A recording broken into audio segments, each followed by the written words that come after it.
¿Cuál? Okay. My check. Hello, hi, my check.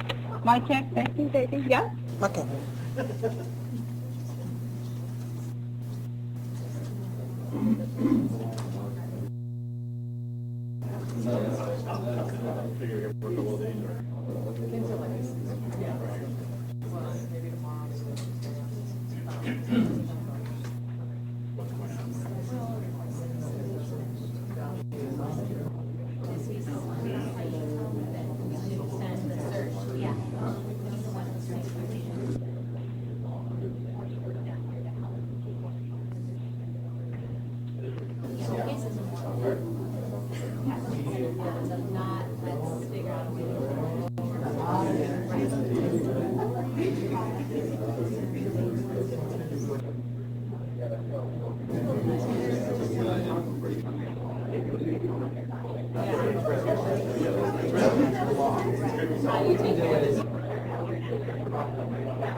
One, two, three, four. Okay, cool.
But I guess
Yeah, let's get you guys up here, please. Come on.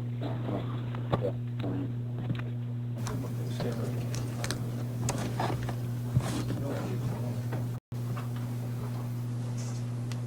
Thank you all for coming out and covering this today. We have what I consider to be an untenable situation on our hands in Texas and in turn for this country. The Border Patrol along the southern sector, that 316 miles from Falcon Heights on down to the Gulf of Mexico, is being overrun. And the Border Patrol facility is processing multiple times more than what it was built for. You have Border Patrol agents who are pulled off of their operational task of making sure that the border is secure, and the border is not secure. And I think that is the single most important message that Washington, D.C. needs to understand today. The border with Mexico is not secure. There are literally thousands of people a day coming into this country, and it is unacceptable. We have to have the resources put on the border. And as a matter of fact, I think the Border Patrol, and you're going to hear from Steve McCraw here in a minute, partner. But again, they do not have the resources available. They don't have the boots on the ground. They don't have the technology there to do their job. This is an orchestrated effort that I will suggest to you that the cartels are very much involved with, putting these young individuals in harm's way to further their interest.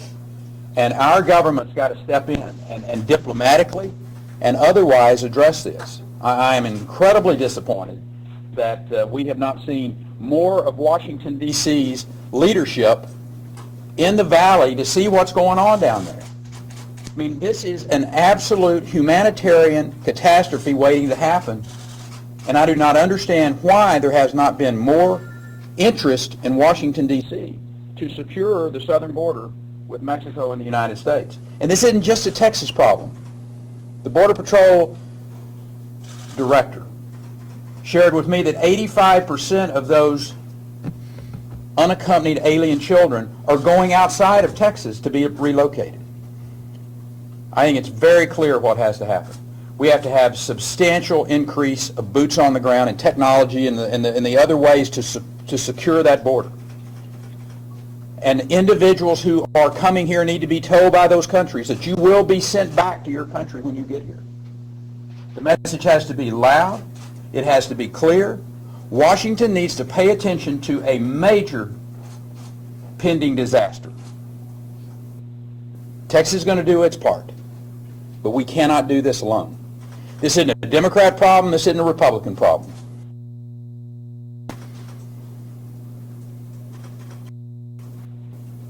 We have to deal with this, and we have to deal with it now before it gets even worse. With that, I would like for Steve McCraw, the Director of the Department of Public Safety, to come up and say a few words. Then we'll open it up for any questions and answers that you may have for us. Excuse me. I think the governor said it best. There's no question there's consequences if the border of Mexico is not secure. And those consequences now are unaccompanied children. And we know the cartels work and operate. And certainly they're exploiting this opportunity to also move criminal aliens, transnational gangs, drugs, contraband in to Texas and on as a transshipment center. But they're also, keep in mind, when children and young women are turned over to these cartels, which are in effect butchers, they've killed over 80,000 of their own citizens.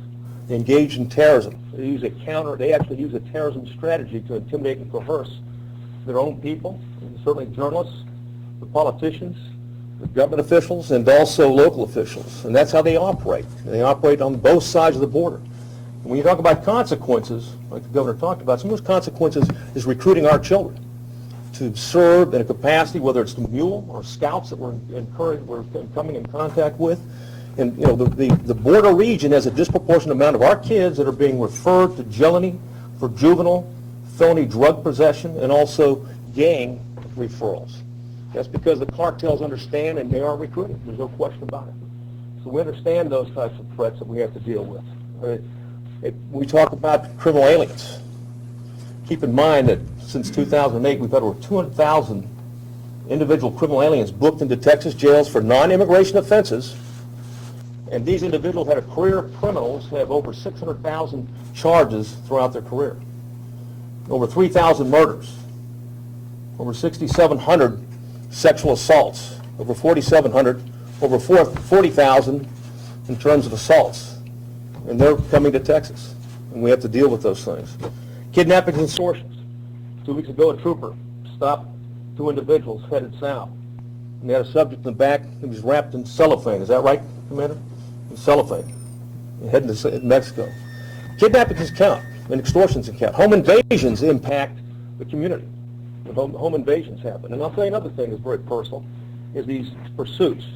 The Rio Grande Valley is the center of gravity right now for drug and human trafficking. These pursuits, high-speed pursuits that are done by desperate individuals, are highly dangerous, and they kill Texans, and they've done it on more than one occasion. And we have to live with these types of activities. No Texan should have to live with that. And clearly the governor, the speaker, lieutenant governor, the leadership of the state has made it clear that Texans aren't going to tolerate it. We've been directed to conduct saturation patrols in high-threat areas, and we're doing that right now. We'll continue to do that. We work very closely with our Border Patrol partners, but also our local partners, because you can impact, cartel drug and human smuggling by doing saturation patrol, by manning boots on the ground, both on the ground, on the water, and also in the air, and do it collectively. So it can be done. We know we can do it working with our partners. The more resources that Border Patrol gets, an outstanding agency, those men and women, like ours, risk their lives to protect this state and protect this nation. If given sufficient resources, and those sufficient resources are deployed to the border, I can guarantee you they can secure it between the ports of entry. Great, thank you. Let's open it up to any questions that you all may have. Duke, you made mention of something as you all are getting your questions lined up earlier in a meeting about a major transfer of UACs into Boston.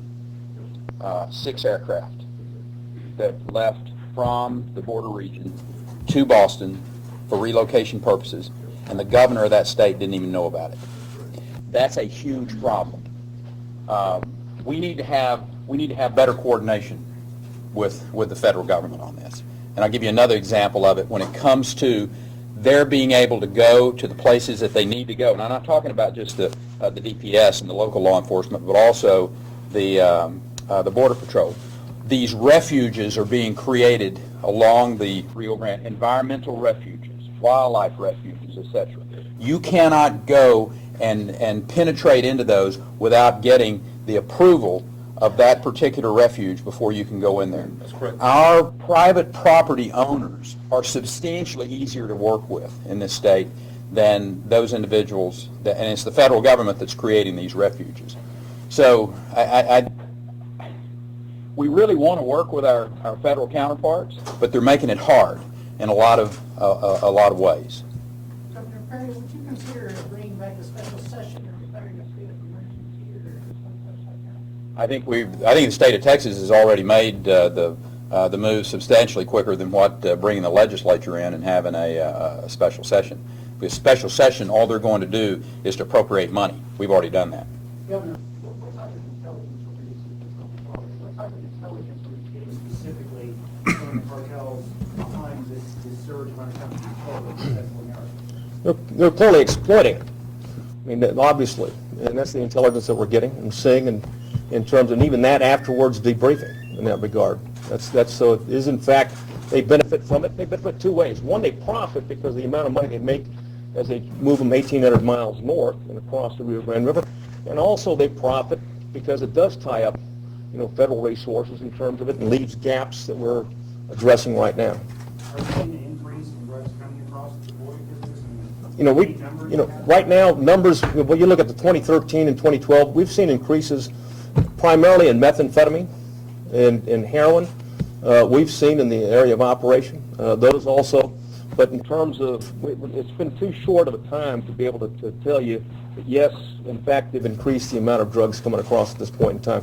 There's no question that in terms of undocumented aliens, that has not been abated by this UAC issue. In fact, other Mexican nationals now make up the majority of it that we've seen coming across. Can you talk generally about this surge, about what this surge means, and Governor in particular, what you saw today, what Texas is doing, and also the cost of it? I know you've talked about the federal government needs to cover it. 1.3 million. If there are more on top of that, the Texas having to pay. Listen, here's my concern, is the federal government spends hundreds of millions of dollars on foreign aid going into countries south of the United States, whether it's Mexico, Guatemala, El Salvador, Honduras. Those are the main countries that we're seeing with the unaccompanied alien children. Hundreds of millions of dollars going into those countries.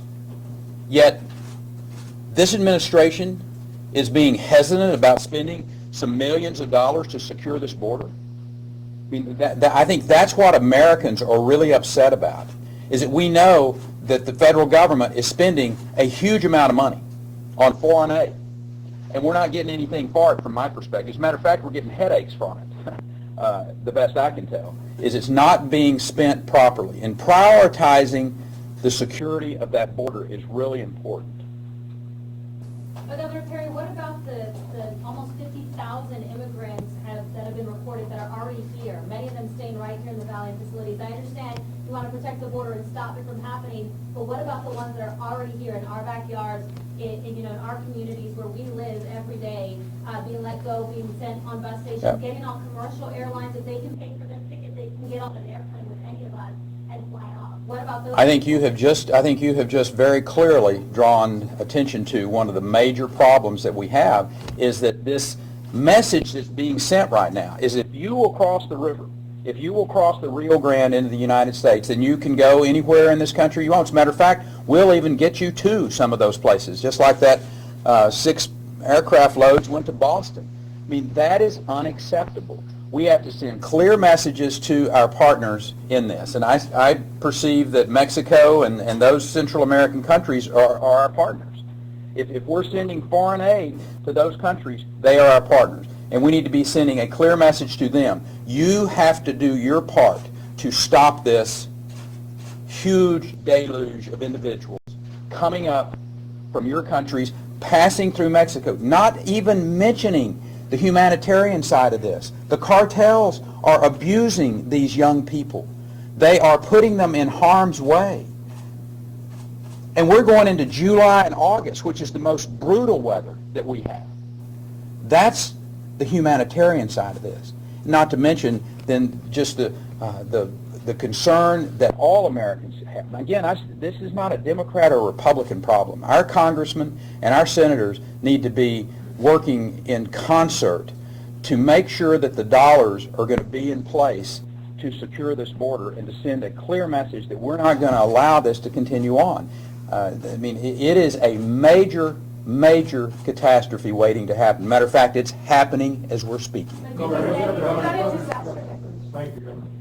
You speak about humanitarian. The Texas National Guard annually comes to the Rio Grande Valley for Operation Lone Star to provide health care.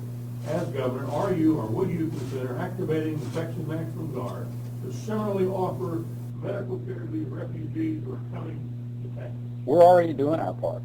As a matter of fact, the National Guard is already engaged in this. The Department of Health Services is already engaged in this. There was Texas Task Force 1 individuals at the Sallyport at the Border Patrol facility there. So we're already engaged. And we are going to be even more engaged as the Colonel and his officers put in place a strategy. And we don't talk about tactical or strategic deployments here. But we know how to secure the border. We've done it before. And I've expressed this to the administration time and time again. We know how to do this. But you can't do it. You can't do it if you don't send the resources. You can't do it if you don't have the boots on the ground. You can't do it if you don't have the technology available. So, Governor, in one sentence you say that it's not secure, but yet we know how to secure the border. Yes, sir. And if you will be mindful of what has occurred here, we've surged into sectors of the border, and we have been able to stop the criminal activity or drive it down substantially in those sectors. We just don't, as a state, have the resources, nor the manpower for that matter, for a 1,254-mile border. And that's what we're asking our federal counterparts to do, is to come do your part more than show you how to do this. Last question. In the personal level, what would you do when you saw these kids that when you saw these kids? There's babies. I mean, there are babies there that have been transported all across Mexico. I'm telling you, in July and August, if the message does not get out into those countries in Central America, you're going to see a trail of tears again from Central America to Texas. There will be numbers of people die en route. And that's the humanitarian side. We as a people we can't allow this to happen.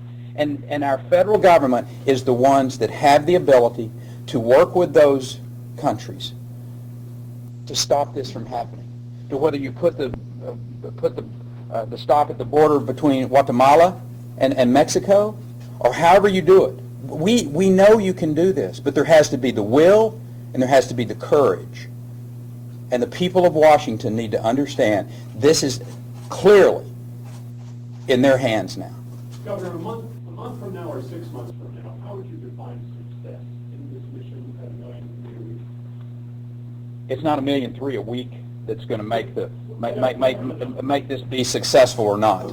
This is what we're going to do as the state of Texas to move our resources along that border. But what I would call success would be that when you go and you see the trains coming up or the buses coming up, that they're not full of young people who have been given bad information, clearly where there is the knowledge that you cannot come to the border of the United States, walk across, and then go anywhere you want in America. That border is secure. If you go there, that's as far as you're going to get. And that is what Americans demand. They want that border secure. Texas is going to do everything that it can in its power to make that be a reality. Thank you.